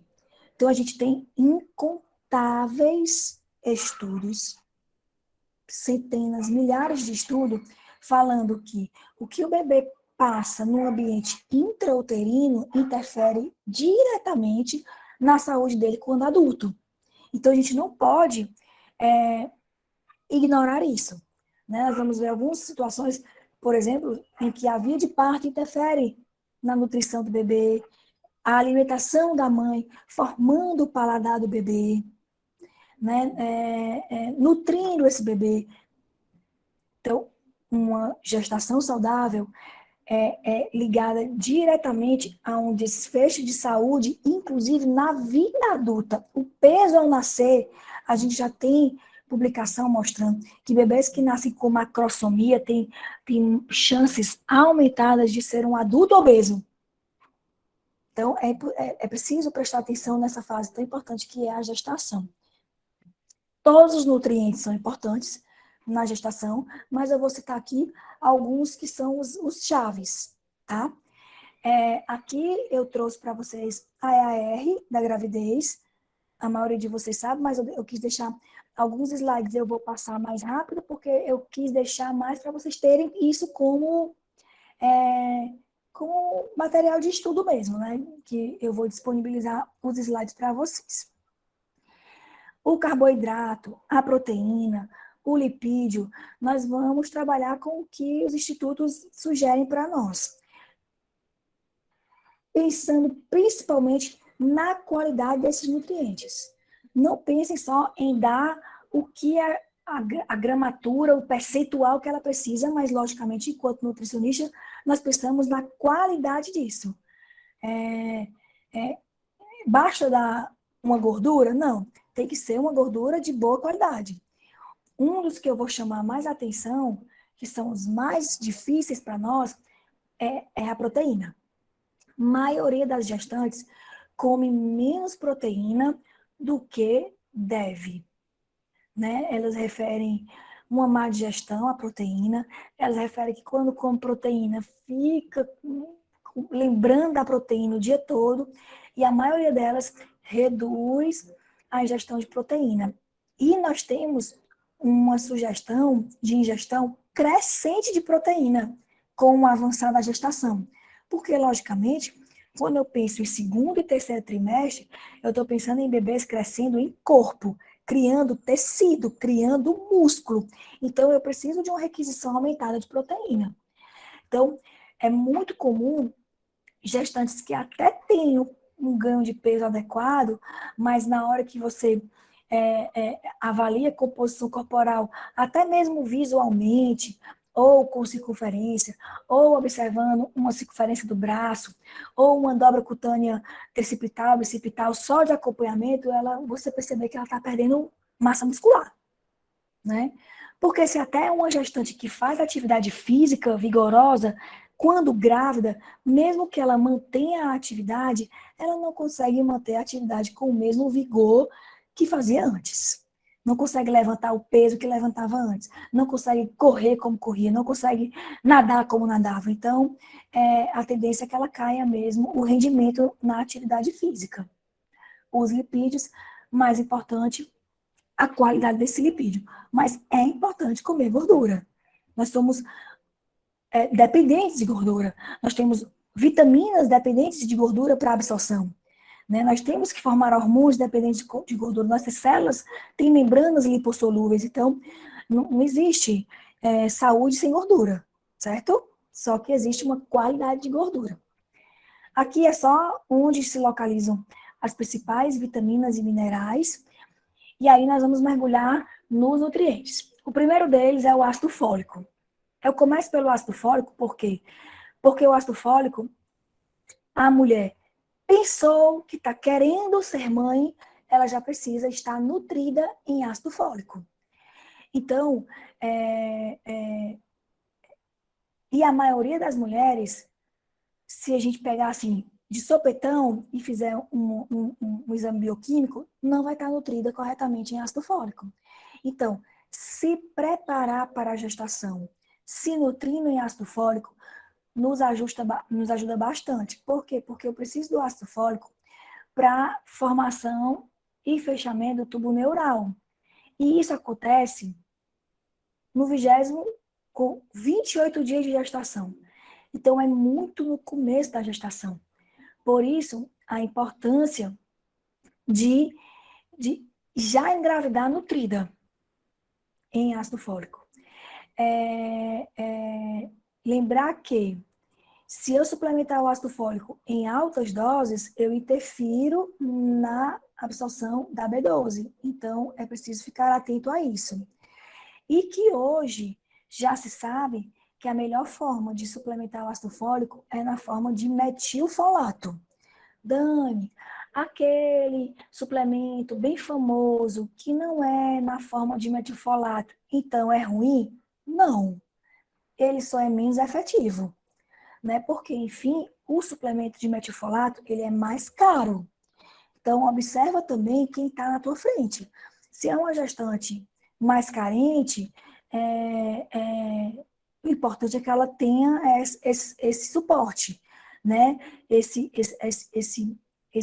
a mais de ácido fólico, que inclusive a rede pública distribui, né? É tão importante que nós temos uma distribuição nas unidades básicas de saúde. A gramatura sugerida é de 400 microgramas por dia, uma vez por dia, durante toda a gestação. Dani, meu obstetra, quando eu fiz 12 semanas, mandou eu parar. Ele mandou você parar porque ele deu para você um polivitamínico e nesse polivitamínico tinha ácido fólico. Pode ter certeza. Tá? Ele fez o ácido fólico no primeiro trimestre, uma dose mais importante, e depois ele tira o ácido fólico isolado e dá um poli com ácido fólico também, mas não uma dose tão importante como antes, certo? Mas ele se mantém por toda a gestação. Para quem, Dani? Para todo mundo. Gestante adolescente ou adulta, em todos os cenários, quer seja mais carente, quer seja super rica. Então, uma das coisas mais importantes, gente, na suplementação de uma gestante é que, diferente dos outros grupos, que a gente avalia sinais clínicos, exame físico, bioquímica, para avaliar a necessidade de suplementação, nesse grupo nós não podemos esperar que ela manifeste uma carência para ir suplementar.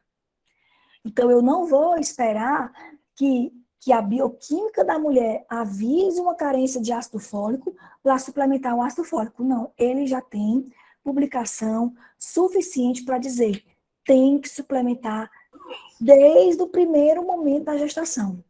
Na verdade, o ideal é suplementar antes de engravidar, para que a mulher já engravide nutrida. Aqui eu trago algumas atualizações no sentido de mudança de dose de acordo com o risco, né? Então, se são mulheres que já tiveram algum bebê com má formação do tubo neural, se já teve alguma, ou se é uma mulher que tem um fator de má formação proteico envolvido. Então, em algumas situações, a gente aumenta essa suplementação, mas de forma geral, as 400 microgramas são suficientes.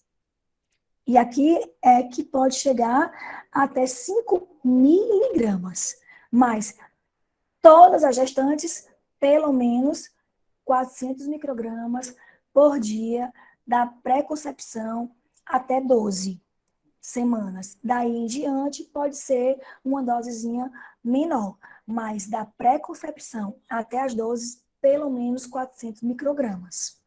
E aqui as variações que eu deixo para vocês ficarem como material de apoio. Aqui são os principais sinais e sintomas da deficiência de ácido fólico, e eu chamo a atenção para vocês que muitos deles se confundem com outras carências, né? Assim, quando é que se vai pensar que uma dor de cabeça pode ser devido a uma má nutrição em ácido fólico, ou uma constipação, ou um cansaço, uma fraqueza muscular? Então, pelo fato de a maioria dos sinais e sintomas da deficiência dos micronutrientes, não só do ácido fólico, serem bem comuns uns aos outros, é que a gente não espera eles aparecerem para poder suplementar uma gestante, tá? A gente usa uma dose segura, por isso que quando vocês atenderem uma gestante que venha com polivitamínico, com polimineral, não tirem. Avaliem a bioquímica, avaliem os sinais clínicos e complementem esse polivitamínico e esse polimineral. Até porque a maioria das vezes foi o obstetra que passou. E você tirar isso é você mexer com a confiança mãe e obstetra. Né? Então, eu falo assim, legal, ele passou esse, eu vou aproveitar e vou complementar. Vocês vão ver, por exemplo, que nos ômegas não existe ainda poli que tenha o ômega suficiente. Então, você complementa, tá? Nós temos fontes alimentares de ácido fólico, sugira a ingestão, lembrando que as folhas cruas devem ser corretamente higienizadas, independente se ela for toxoplasmose positiva ou não, porque não é só toxoplasmose que o alimento contaminado transmite. Água, folha a folha, lava folha a folha, bota de molho na solução clorada, lava de novo folha a folha, para comer alimento seguro, né, sem contaminação. E é possível comer, mas como eu disse, para garantir a nutrição, suplementa ácido fólico. Não vai só pela via alimentar. B6 é muito importante na gestação, mas eu tenho usado o AB6 muito como estratégia de redução de náuseas e enjoos. E tem dado muito certo. Certo? Eu tenho feito suplementação de uma dose de 40 miligramas, né, de B6, e isso tem melhorado bastante. Claro que os casos em que eu tenho hiperêmese é mais difícil, mas aquela mulher que está só sentindo náusea no comecinho, a suplementação de B6 tem dado muito certo. Né? E todas as vitaminas do complexo B, elas são muito importantes no metabolismo dos macronutrientes, né? Elas participam como cofator, elas participam ativando as reações, né? Então, ter uma boa nutrição em complexo B ajuda a ter um bom aproveitamento do carboidrato, da proteína e do lipídio. Então, a maioria das vitaminas e dos minerais, gente, eles participam virando chaves no metabolismo, né? Atua ativando carreiras de ações, né? Então, é importante ter uma boa nutrição em todo o complexo B por conta disso.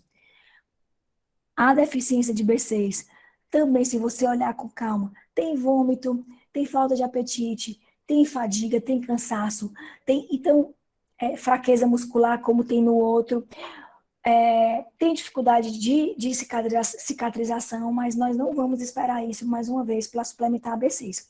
Mas o polivitamínico que o obstetra passa, tem. Não se preocupe com isso. Eu quis botar aqui para falar para vocês sobre o que eu estou usando nela com uma estratégia para redução de náusea e de vômito. Me perguntaram, nem foi na pós, foi hoje pelo Instagram, me perguntaram assim, nutricionista pode fazer prescrição de vitaminas e minerais? Eu disse, pode. Como eu falei para vocês no começo, pode em doses até enquanto for dose alimentar. A partir do momento que o paciente precisar de uma dose muito alta, que passar a ser um medicamento, aí nós não podemos.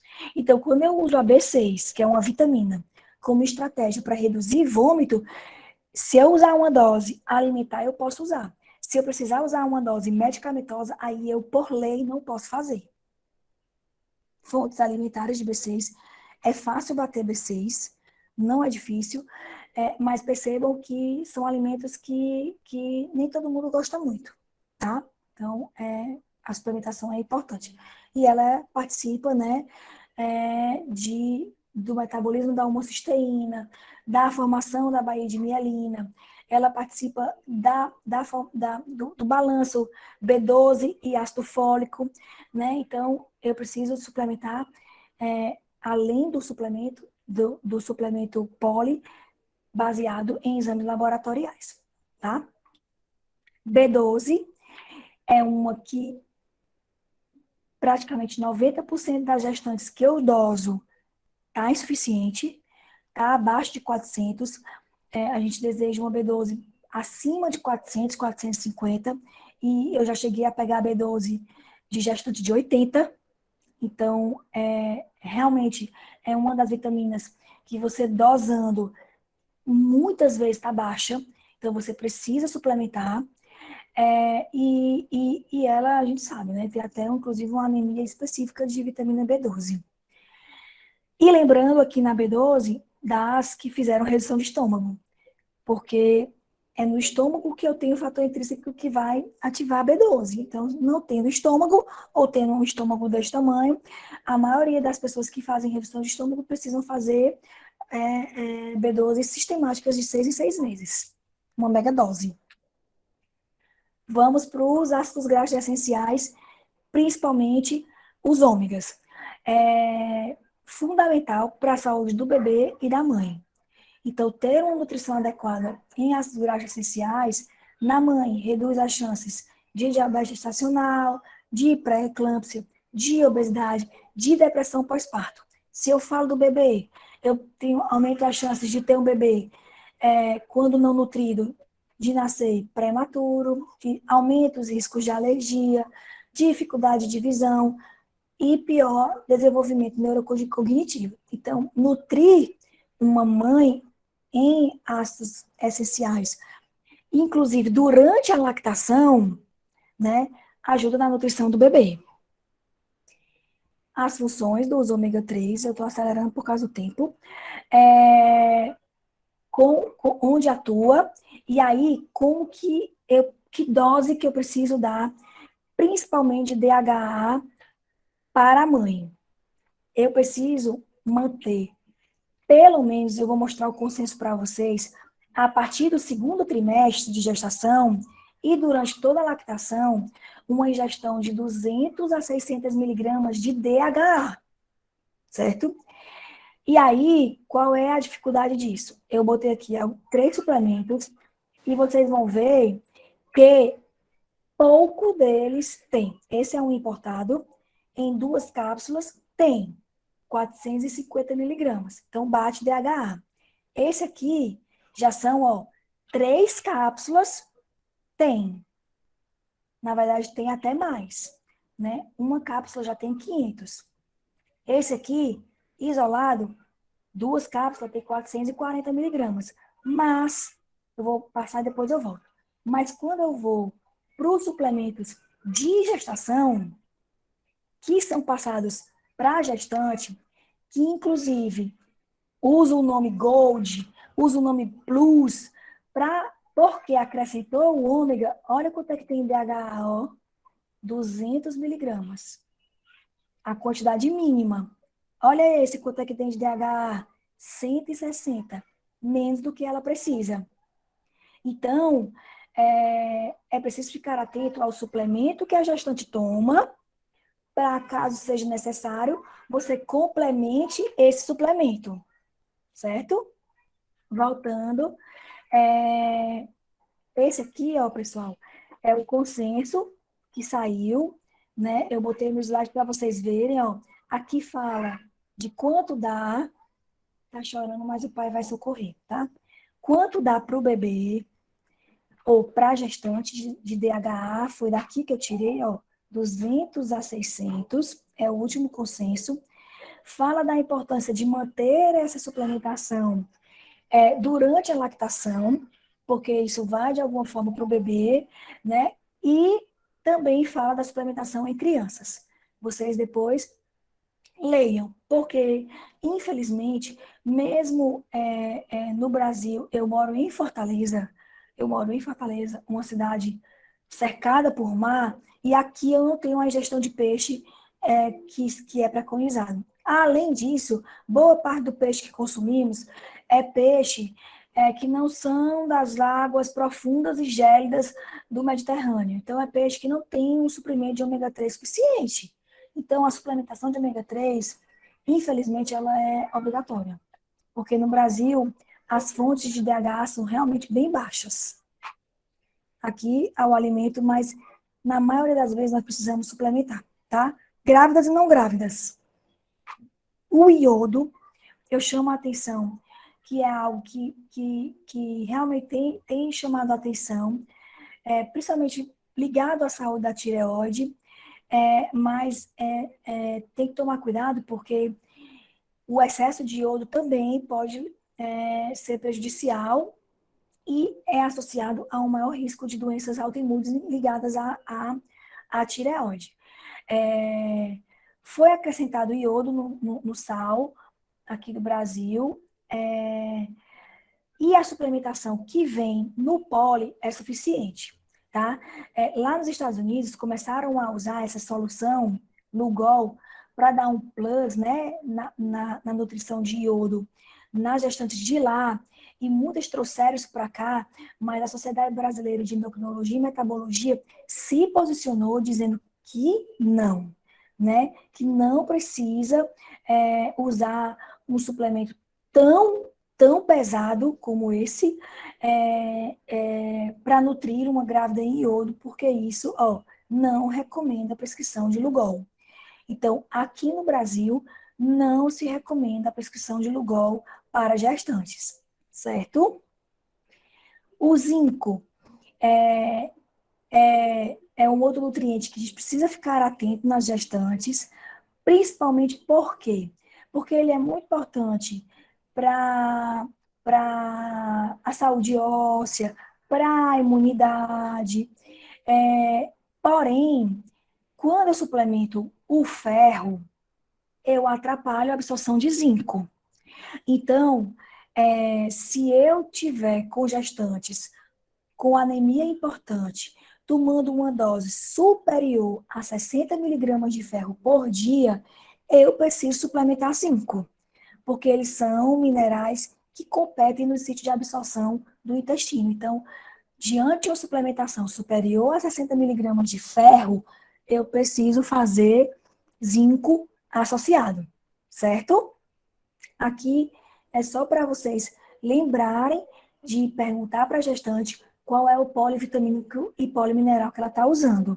E bater com as necessidades, bater com a bioquímica, bater com o exame físico, bater com o que ela refere estar sentindo, né? E aí a gente complementa o que for necessário, tá certo? E o último ponto que para mim é fundamental é a microbiota, né? Eu não conseguiria em 40 minutos, em uma aula, no final de semana, né, explicar para vocês toda a importância da microbiota intestinal, né? Hoje já está muito estabelecido que não existe saúde sem uma microbiota saudável. Então, desde o ambiente intrauterino, a gente já se preocupa em formar uma microbiota no bebê. Só que eu só formo uma microbiota saudável no bebê se eu tenho uma microbiota saudável nessa mãe. A gente chama isso de transmissão vertical. Depois que ele nasce, tem uma transmissão horizontal. O mundo vai. O contato com o mundo, o contato com o chão, o contato com os amiguinhos. Mas no ambiente intrauterino e durante a amamentação, é mesmo a mãe a principal responsável por essa colonização. Então, que ela esteja colonizada de forma adequada, né? Então, a microbiota vaginal, se eu estou pensando em um parto vaginal, a microbiota oral e a microbiota intestinal. Vai ajudar a formação dessa microbiota no bebê. E depois, quando ele sai, eu tenho fatores pós-natais interferindo. o mundo, o ambiente, a amamentação, o uso ou não de antibióticos, o uso ou não de corticoides. Então, manter uma microbiota saudável é fundamental para a saúde e para o desfecho saudável desse bebê, dessa criança, desse adulto, dessa gestante. São várias teorias confirmando a necessidade de colonização desse intestino dessa mãe. Recomenda-se, sim, o uso de probióticos na gestação. Encontramos, sim, desafios com alguns obstetras que não estão tão atualizados com relação a isso, mas prescrevam para as gestantes de vocês probiótico. Quando, Dani? De preferência ao deitar. Qual, Dani? De preferência multicepas. De preferência, façam rodízio entre as diferentes marcas. É preciso colonizar essa mulher com diferentes cepas de bactérias, certo? Então, vejam as que tem na cidade de vocês. Se não tem uma variedade boa, manipulem esse probiótico, estudem, façam o curso, mas principalmente no segundo, no terceiro trimestre, ela precisa estar com essa microbiota bem colonizada, bem saudável. E aí, Dani, no final do segundo trimestre, usou antibiótico.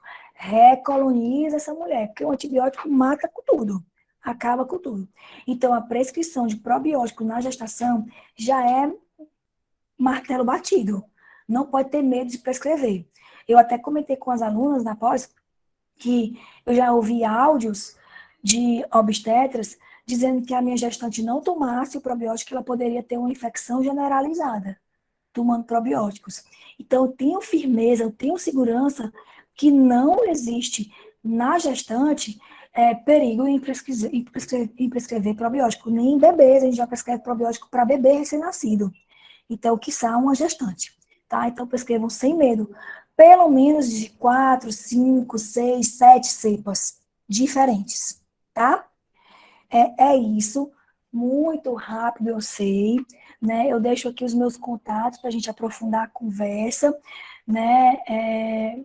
O desejo que vocês queiram estudar mais sobre isso, mergulhar nesse mundo, né?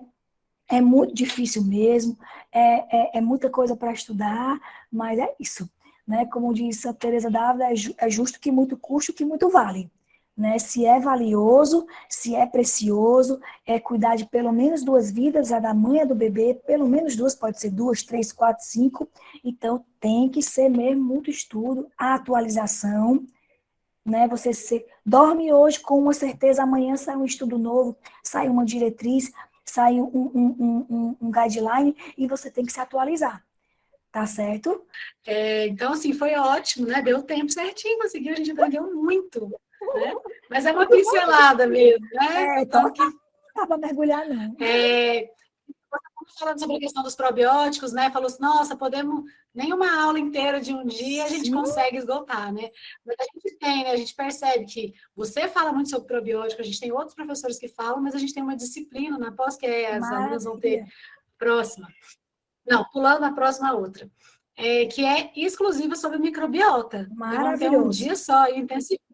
Para quem não assistiu também a segunda jornada, professora deu aula sobre microbiota, a nossa professora que é a professora da pós, tá? Então, vocês podem voltar lá na segunda, que está no YouTube, para assistir, tá? Quem quiser saber mais. São 2 perguntinhas, só que aí eu já encerrei aqui o chat, tá? Patrícia perguntou, nós vamos tentar entender desse momento que ela perguntou. Então, seria interessante solicitar estes exames logo na primeira consulta e repeti-lo com 6 meses para manter o controle? Normalmente, Patrícia, excelente pergunta. Normalmente, não é 100%. Elas já vêm com os primeiros exames. Porém, tem alguns exames que para nós são muito importantes que os obstetras não pedem. Né? Por incrível que pareça, tem muita obstetra que não pede vitamina D, que não pede B12, né? Então, como que eu conduzo? eu faço o primeiro exame e eu repito pelo menos a cada trimestre. Porque as requisições vão mudando a cada trimestre, né? Então, eu repito a cada trimestre. Se elas já vierem, assim, vocês vão percebendo com a prática clínica que vocês vão criando uma rede de contatos.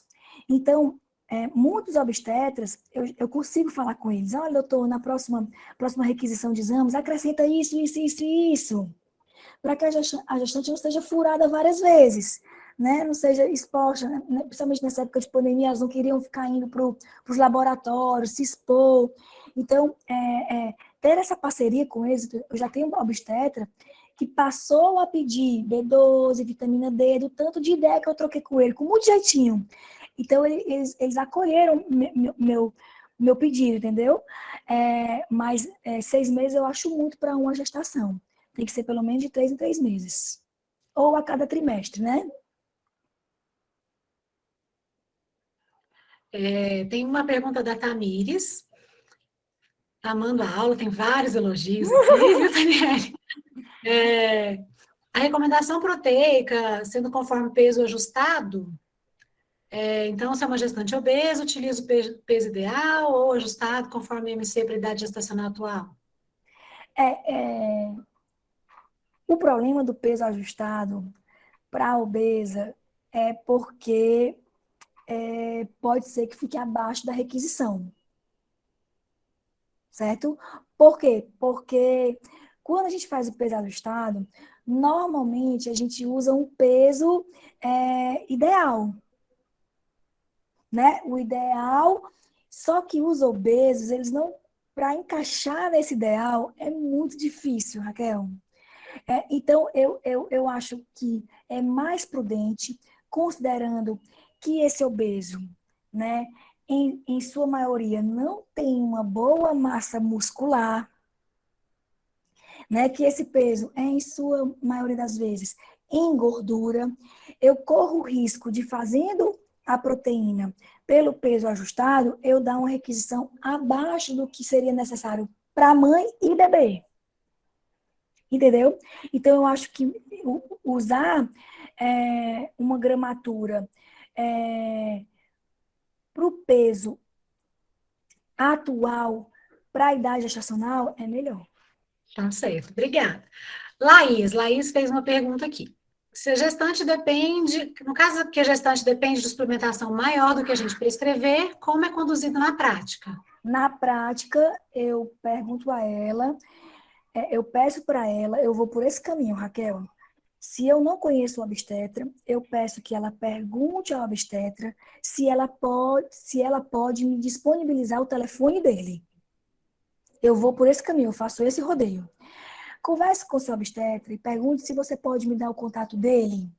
Aí ela já fala, doutor, eu fui no nutricionista, a nutricionista quer saber se eu posso dar o seu contato para ela, que ela quer conversar com o senhor. Aí tudo bom, doutor, eu sou Daniele Castelo. Aí eu já crio, inclusive, um link com ele. Né?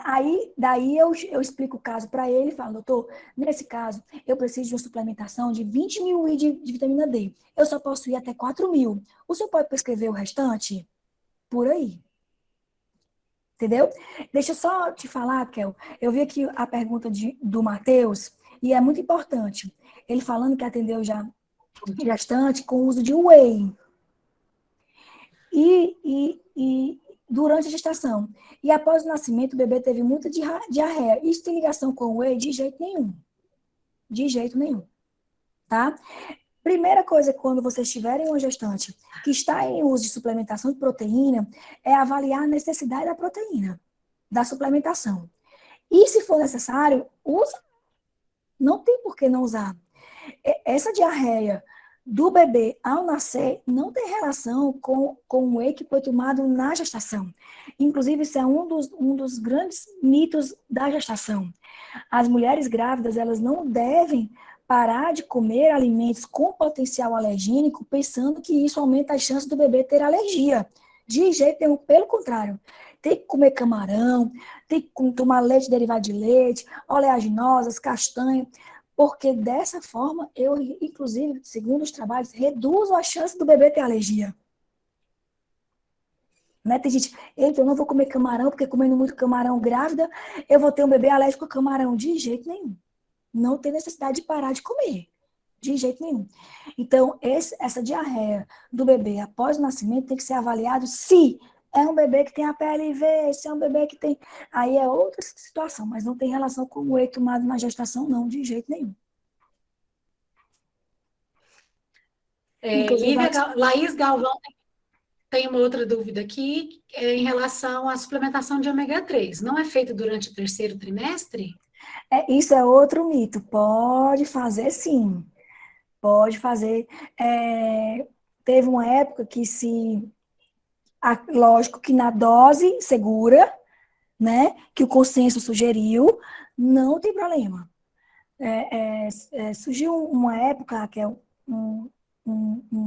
né, uma suposição de que uma suplementação de ômega 3 no terceiro trimestre aumentaria a chance desse bebê ter autismo. Mas se for uma dose dentro da recomendada, uma dose segura, caiu por terra. Pode manter a suplementação sem problema nenhum. Nenhum. Super seguro. Tá certo, obrigada. Teve um que perguntou, a Fernanda, sobre como suplementar os vegetarianos. Vegetariano, como o onívoro, se bem acompanhado, é da mesma forma. Não liguem o vegetarianismo à necessidade extrema de suplementação. Um vegetariano, um ovo-lacto bem conduzido, ele não precisa de suplementação. A única suplementação obrigatória são em veganos a B12. Só em veganos. Se for ovo-lacto vegetariano, ovo-vegetarianos, bem conduzido, comendo direitinho, ele vai ser como uma gestante como outra qualquer. Nós vamos suplementar o que for necessário para aquela fase. Não é porque é vegetariano que existe uma suplementação especial. Mas é o que eu sempre alerto. O vegetariano, ele tem que ser muito bem conduzido, né? Muito bem acompanhado. É uma decisão que precisa de um acompanhamento de perto. E aí, deixei mais alguma para trás aí, professora? Me ajuda, que eu passei as dúvidas aqui, mas acho que foram todas, né? Acho que foram todas. Já é... Vários agradecimentos pela palestra maravilhosa. Eu acho que foram todas. Eu estava curiosa para a resposta do Matheus e a professora respondeu. Inclusive, eu uso o whey como estratégia para aumentar o aporte de proteína nas gestantes que não querem comer carne. Ou em uma gestante com diabetes gestacional, eu fazer o balanço do índice glicêmico, da carga glicêmica da refeição, com iogurte proteico, com um adicional de proteína. Então, eu uso a proteína para dar uma ajudada no boom da glicose. Então, é uma estratégia muito bem-vinda. Pode usar. Mas como todo suplemento, com orientação, né? Obrigada, a gente fica muito feliz. A gente fica muito feliz de poder contar com uma profissional tão qualificada quanto você, né? Ter uma Dani para chamar de nossa no nosso corpo docente do Instituto LG. Obrigada, uma boa noite a todos. Eu fico feliz, muito obrigada. Contem comigo, é uma alegria muito grande poder dividir o que eu sei, né? E aprender também, foi muita troca, foi muito legal o final de semana, foi maravilhoso. Então, contem comigo, tá aqui. Obrigada. Muito obrigada, viu, Raquel? Alessandra. Obrigada. Tchau, Boa noite, gente. Tudo de bom.